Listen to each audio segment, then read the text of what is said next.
ओवैसी के गढ़ में आकाश और लखनऊ में मायावती की मीटिंग से विपक्ष खेमे में हड़कंप मचा हुआ है। जो लोग समझते थे कि मायावती धीरे धीरे अपनी जमीनी बुनियाद खोती जा रही हैं, तो उनके लिए किसी बुरी खबर से कम नहीं है। कहते हैं कि अगर मायावती चुप हैं तो इसका मतलब ये नहीं कि वो अब कुछ नहीं करेंगी, लेकिन मायावती को राजनीति का बादशाह भी कहा जाता है। जानकारों की माने तो मायावती राजनीति का वो सिक्का है, जब चलता है तो राजनीति चमक जाती है और बड़े बड़ों की कुर्सी हिल जाती है। 2022 विधानसभा चुनाव में केवल एक सीट पाने वाली मायावती एक बार फिर से अपने नए रुतबे में आ गई है। वो जगह जगह अपने कार्यकर्ताओं के साथ मीटिंग कर रही हैं और गांव-गांव चौपाल के माध्यम से एक बार फिर नई जोश और उमंग के साथ मैदान में उतरी हैं। मायावती की यही चाल और रंग देखकर विपक्ष खेमे में खलबली मची हुई है। मायावती ने कहा है कि अगर दलित वोट के साथ साथ ओबीसी ध्यान दे तो बसपा की सरकार बनने से कोई रोक नहीं सकता, और अब यह तय हो चुका है कि अगर ओबीसी और दलित अपना भला चाहते हैं तो बसपा की सरकार बनाएं।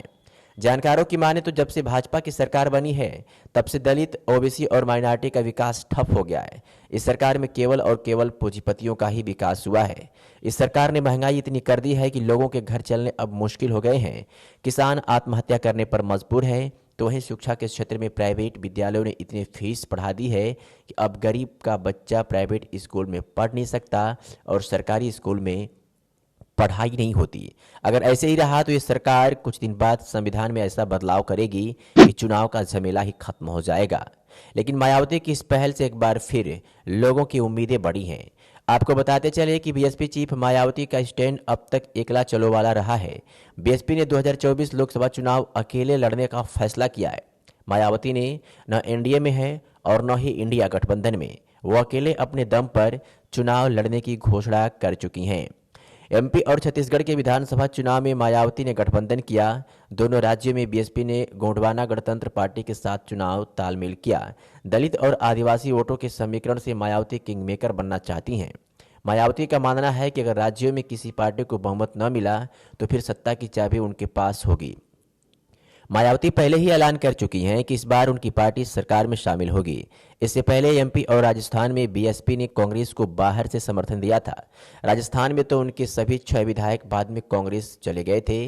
मायावती अभी दिल्ली में है। राज्यों में विधानसभा चुनाव खत्म होते ही वो आम चुनाव की तैयारी में जुट गई हैं।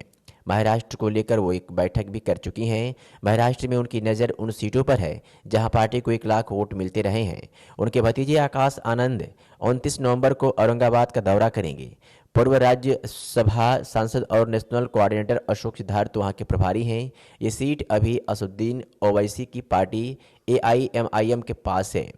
इम्तियाज जलील यहां से लोकसभा के सांसद हैं। मायावती ने आकाश आनंद को जगह जगह जाकर सभाएं और मीटिंग करने को कहा है। मायावती के लिए उनका सबसे मजबूत गढ़ ही उनके लिए सबसे बड़ी चुनौती है। यूपी के लिए क्या करे? मायावती अकेले चुनाव लड़ना चाहती है, लेकिन पार्टी के अधिकतर नेता गठबंधन के पक्ष में हैं। लेकिन बीएसपी चीफ को यह बताने की हिम्मत कौन करे?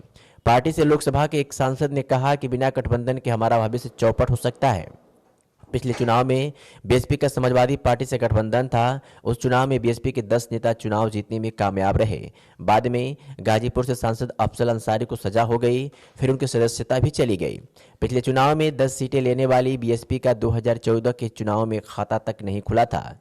पार्टी के बाकी बचे 9 सांसदों में से कई अब समाजवादी पार्टी से लेकर कांग्रेस के संपर्क में हैं। बीएसपी प्रमुख मायावती अब यूपी में पार्टी के संगठन का विस्तार चाहती है।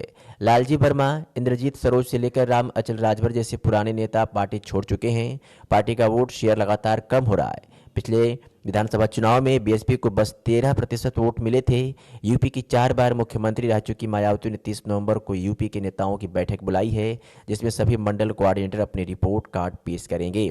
सितंबर के महीने में बीएसपी चीफ ने इन नेताओं को टास्क दिया था। बूथ से लेकर मंडल स्तर तक संगठन को मजबूत करने को कहा गया था। बीएसपी के पास लोकसभा में 9 और राज्यसभा में 1 सांसद हैं। तो दोस्तों, क्या आपको लगता है कि फिर से एक बार 2024 में मायावती सरकार बनाने में कामयाब रहेगी? प्रतिक्रिया कमेंट सेक्शन में जरूर दीजिएगा। इस वीडियो को शेयर कर दीजिएगा और चैनल को सब्सक्राइब कर लीजिएगा। अगर ये वीडियो आप फेसबुक पेज पर देख रहे हैं तो पेज को लाइक और फॉलो जरूर कर लीजिएगा। बहुत बहुत धन्यवाद।